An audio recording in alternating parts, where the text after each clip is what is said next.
philosophy for a few years at His Eminence, it's also considered Rinpoche's Institute, present day Deer Park, in those days in Bir, for about 5 years. Then I traveled abroad. Being a Rinpoche, we get spoiled very easily. We have shakshis, attendants. Some of us have good chinda, sponsors. I didn't have many sponsors, but I was always well taken care of in my monastery. But I was always very curious about the world. I used to read a lot of Tintin comic books, a lot of Chacha Chaudhary, Nagaraj, Indian comic books, English comic books. My teacher was very strict. He was a Kampa, fierce. And he used to say, always only read Buddhist scripture, no English, no Hindi. And I was a bit rebellious, as I couldn't do anything because I was very young. So my form of rebellion was to read what he told me not to read. So I studied English very well. I self-taught myself English, Hindi. Then later on I read books about computers. I remember reading books called the Dummies series, like Windows for Dummies, C++ for Dummies, Modem for Dummies, Microsoft Word for Dummies. So being a dummy myself, I read a lot of dummies books. That was my initial interaction with computer technology. I remember when I was 14, when I went back to Ladakh, one of my father's friend, like an uncle, Norbu. He told me about this thing called computer and emails, which exist in America, that you can send a letter and it can appear immediately in somebody else's computer, floppy disk, on which you can record information, you can share with people, you can play games, you can do programming, you can use Microsoft Paint to paint, pictures. I was so, amazed, and I thought I would like to know more about computers. So I read a lot of books, and I did some courses and managed to learn a bit about computers. That was my initial interaction, how I got introduced to computers. It was just my curiosity. Then in the year 2000, I met one Englishman called Gary. He's a friend, and he is a computer programmer, a very good one. So he heard about this young Rinpoche in Tsopema monastery who's very curious about technology. So we became good friends. I went to Europe. Then I got exposed to Western world where everything was so amazing. 24 hours electricity, very fast internet, computers. I was so shocked. So I was exposed to the modern world at a very young age. And I wanted to travel abroad. I wanted to experience life like a normal person because, like I said, as a Rinpoche, we get spoiled very easily. Monks have to work really hard. They have to clean the monastery, they have to take care of themselves, they have to cook food, they have to perform their duties in the monastery as children, as komnyers, as gekyu. The monks have so many responsibilities. The Rinpoche doesn't have that much responsibility. So I really didn't want to spoil myself. I lived like a normal person in Europe. I worked in restaurants. I washed dishes. I learned how to cook a little bit. I worked at gas stations. I worked as a construction worker, like a coolie. I worked at a gas station. I did so many things at a reception. And that taught me the value of money, the value of people, and really grounded me. And I was quite young that time. I was 19 or 20. So after that I came back. I finished my studies. Again I returned back to Europe. Then I met some really good people, very kind people, rich people, and they donated some good money to me. And then they taught me how to invest in things, and they asked me, what are you interested in? So I said, I'm interested in computers. computer technology. At that time, Apple was doing quite well. This was in 2011, during the years of iPhone 4, and Steve Jobs had just introduced iPad, I think around that time. So I invested in Apple, and I made a lot of money. So because of my interest in technology, it grew even more. Because now I had invested a lot of money. So I really went deep into information technology, computer technology. I was always staying up to date, what's happening, what's in the pipeline, what's the next big thing, you know. So I have this strong connection to computers, information technology, etc. Then obviously in recent years, social media just exploded. When I was in Europe, Instagram was just starting. I wasn't using Instagram. I started using social media very late actually. If you look at my Instagram, I think I joined in 2019. And this was because my sister, I just have one younger sister, so she told me like, why don't you open an Instagram account, connect to people, you're quite relatable, and I think people would like to hear from you. So I said, well, okay. I didn't know what to say. I'm not a professional content creator. There's so many professional content creators, and I've seen your faces pop up in my feed. Namaste dosto, hello, Buddha ye kaha tha, we should do this, blah, blah, blah. So you make such nice contents, good music, beautiful smile, very good editing, and I'm very raw. I never really, took a very deep interest into content creation. So honestly speaking, I'm not the most suitable person to tell you something about content creation. I'm not a professional content creator. I'm being honest. I try a little bit. I try to record some vlogs on my Sony mirrorless camera. Hello, Tashidele, The recent one I made was, I think, New Year. So you told people to post a lot, right? Maybe 100 videos later, I think I'm a hopeless case. I think I post once a month. So that's why my followers or subscribers are not growing, and I don't really care much about that. But so I'm not a professional content creator, but I do understand the world that we live in. What I do is I do Instagram Live. So I'm lazy, so I hand one of my phones to my attendant, very kind, he sets it up, and that's it, live streaming. No editing required. I don't need to worry about, editing later. I don't have to download music. I don't have to, spend hours and hours, just done, right? If you like it, you watch. If you don't like it, I'm so sorry, right? So that's why if you look at my feed on Instagram, it's like so many, I don't know about thumbnails, nothing you said about thumbnails. Some of my thumbnails are people's feet. That's where they started recording. Sometimes it's the forehead of one of my attendants, Sometimes it's the nostrils. Sometimes it's the back, a hip of somebody. Sometimes it's the sky. Sometimes it's a dog. So really, look at my Instagram. Be like, is this guy drunk or what? Seriously, you will think like that. And somebody told me, you have such good pictures. Why don't you change the thumbnail at least? Make it look decent. Like curate it. And I'm like, I don't know, man. I'm not really into it. If people like it, they will follow it. I much rather choose authenticity over too much like Mr. Beast. I'm like, no offense to Mr. Beast. And some other, content creators on YouTube, they are like the gods of content creation. I don't mean to say anything bad about them, but I don't want to be too fake, too much AI, too much perfect thumbnails. I understand if you really want to grow, like I learned today, how important it is. But me being myself, I'm raw, I'm direct, and that's what I chose. Maybe I'm lazy also. The most amount of time I spent on a thumbnail was the one I uploaded about His Holiness the Dalai Lama, how we can learn from him, sitting in an aisle. I think I posted it, 2 months ago, right? That got really good views. So I was trying to strategize. Holiness photo up there, not too big, arrow pointing to Holiness in case they don't know who Holiness is. Me sitting down there with my hands folded, And you mentioned about putting title in the thumbnail, like some text. I put something, I don't remember what I put, you have to check it out.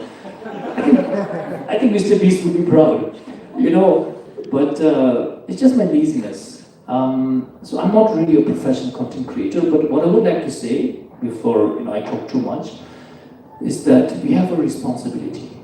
Yeah? We are not just making content for the sake of creating content. We are not just making content to make money. We are not creating content for some propaganda. We are not creating content to become famous for ourselves.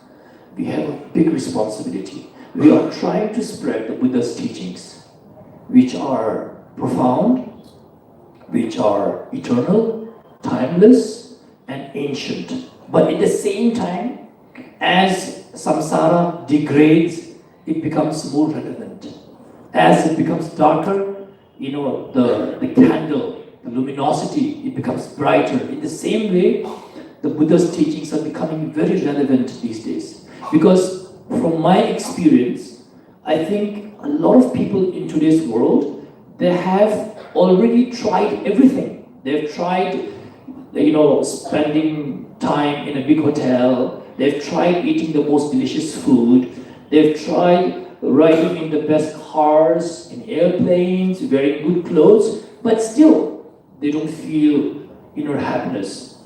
So they're turning towards the Buddha's teachings, because from the general public's observation, monks and nuns seems to be the most peaceful, and one of the most peaceful, influential person in that aspect is His Holiness the Dalai Lama, Palga Rinpoche. So when they look at the Dalai Lamas and the Dzongsa Khenses, maybe they think like these people really must have benefited from the Buddhist teachings. So let me check on Instagram some Buddhist content creator.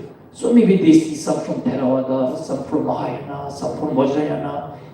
The Buddha said this, the 5 things to do, 5 things not to do. Whatever it is, we have a big responsibility. And I think what I would like to suggest to you, without taking up too much time, is please educate yourself properly before you share anything. It is very easy to, press the record button, say whatever you want to say and post it. But then the problem with internet is that social media is once you post it, trust me, even if you delete it, you can't unpost it. There will always be multiple versions saved somewhere, and there are ways to retrieve what you've posted, whether it's a very innocent comment or it's a long YouTube video. So be very careful before you post it, and educate yourself on the content that you want to share. Double check who said that, like whether Buddha said that, maybe Guru Rinpoche said that, maybe Nagarjuna said that, maybe Chandrakirti said that. So be double sure, because later on when people will comment, and there will be some trolls waiting to troll you. There are some people, some sad people, keyboard warriors, mostly in their mom's basement, or maybe sitting under a tree. I don't want to judge them, They could be writing bodhagaya. I won't use the word hate, but they just follow you because they don't like you. Even if your content is good, they just don't like your face, they don't like your ethnicity, they don't like the way you talk. I don't know, there are some very sad people. Dukhi Atma. We say Dukhi Atma, no. Really. People who are upset for no reason. And it's because the karma is twisted. So there's not much you can do about them. And they are ready to troll you in the comments. You're wrong. Buddha didn't say that. Let me correct that. So, it can cause confusion. It can cause loss of confidence in yourself. And it can cause, lots of, this confusion among your viewers and subscribers. So please be careful, what I would like to advise. Whatever you want to share, be careful with the content that you're sharing. Double check, triple check. And maybe share some stanza, lung, like from Junju, for example. If Shantideva said it, so after that, maybe you can just post a small, that gives more authenticity. That would be first thing. Second thing would be, also maybe share a little bit about your personal lives. So I don't really have time to watch too many content, but personally, some people ask me, why do you post your gym videos? Why are you sometimes so raw? It's because I don't want to seem to deceive my audience. I want to be authentic. I want that relatability. I want people to know what I'm eating, what diet I'm following, why I'm riding a motorcycle, or why I'm in the gym, why is working out so important, why I'm doing this, why I'm doing that. It's good to share sometimes, to an extent, not everything, so that you become more relatable, and then people will trust you more. They'll be like, I know this guy, he's Palga Rinpoche, I know him, he's such and such. And they will like you, they will love you. So it becomes very easy to communicate if you become relatable. So be namchung, very important, be humble, always stay grounded. Doesn't matter you have 1 million followers or 100 million followers or how rich you are, always be humble. We're all human beings. We all are stuck in samsara. We are all facing the consequences of our karma. We are Buddhist, we are not Buddhas. Yeah? So don't act like a Buddha unless you're a Buddha. Unless you can fly like Milarepa, unless you can fly like Guru Rinpoche, you're not a Buddha. You're a human being. We also have insecurities sometimes, your own problems. So we're not perfect. So be nyamchung, be humble, be simple, meet everybody, and whether somebody is recording or not doesn't matter. Yeah, your conscience is recording. Yeah, so interact with people. That's very important. I don't know whether you have noticed of me or not. Today when we were on the stupa, how many people we met? Maybe 30, 40, right? I interacted with each and every one of them. And I don't care whether there's somebody taking picture. I don't wait for the photo I don't do that. I don't care. I care about myself. I have to live with myself. We will tomorrow, day after tomorrow, we will say goodbye. I don't know when we will meet next time. But I always have to live with myself. I cannot avoid myself, my conscience. And keeping my conscience clear is very important. Don't be a hypocrite. Don't say, oh, Buddha said this, but then don't contradict what you're saying. Tomorrow, he's talking about not eating meat. I saw him eating KFC. He's talking about not drinking alcohol. He's like drunk. I know that monk, he has girlfriend, he has boyfriend. He is whatever. He has girlfriend and boyfriend. And don't say, oh, Buddha said this, Buddha said this. If you want to say something, follow it. That's very important because keep your conscience clear. That will give you confidence. Mami Tambui, I am an honest person. I'm not a Buddha, but I'm trying to be a good follower of the Buddha, a good follower of my Tsawai Lama. I will not embarrass them. Yeah? These robes you're wearing, whatever lineage you follow, we have a legacy to uphold. This Shamre Mashas. These days, Shamre is very easy to become embarrassed, controversy. So try to be as honest as possible. Don't be a hypocrite. So that's why I post my photos. So tomorrow, if you see me in the gym, you won't be like, hey, I saw Palga Rinpoche in the gym. I thought he was like this gelong, but look, he's working out.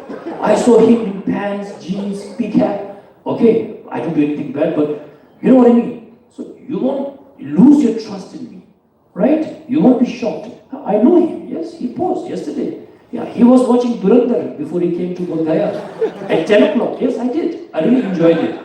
I wanted to see what the big deal was with Akshay Khanna's dance, right? It's a very good movie actually. Really, really nice movie. Anyway, so this is,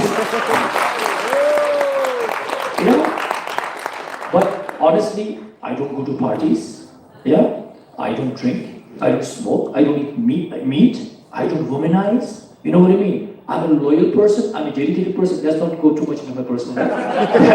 That's for another convention. Okay, but as much as I can share. Okay, I can't share everything, but whatever. But these are the truth. You will never catch me drinking. You will never catch me in a party. You will never catch me eating meat. You will never catch me smoking or taking drugs or doing anything that I say I don't do. Whatever I do, I don't say like, I don't like to watch movies. I never said that. I like watching movies. There's nothing wrong with that. Movies can be quite educational. So if you see me in the cinema tomorrow, please be there, sit down, have popcorn, have some popcorn, let's watch together. No. So being honest is very important. Because you're famous now. Yeah? Whether you have millions of subscribers, followers or not, some of our reels become viral. And virality is a mystery. Sometimes we create a content thinking like, this will become so viral. It doesn't get any views. Sometimes you just make a video to just, I'm here doing this, goes viral. Right? Everybody knows this. So we don't really know how the algorithm works. But people know your face. And by association, if you do something shameful, something contradictory, what you're trying to convey, then people will lose faith, not only in you, but also the Buddha Dharma. Okay? Because you're upholding that. So please be careful with how you live your life, how you portray yourself. Be nyamchung, be honest, do proper research before you post something. And if you follow these things, confidence is not an issue. Like, I'm a very confident person because I have nothing to hide. Really, what I am right now is the same Palga Rinpoche in my room when nobody's watching. How I am right now is the same Palga Rinpoche while I'm in the cinema watching Durandar.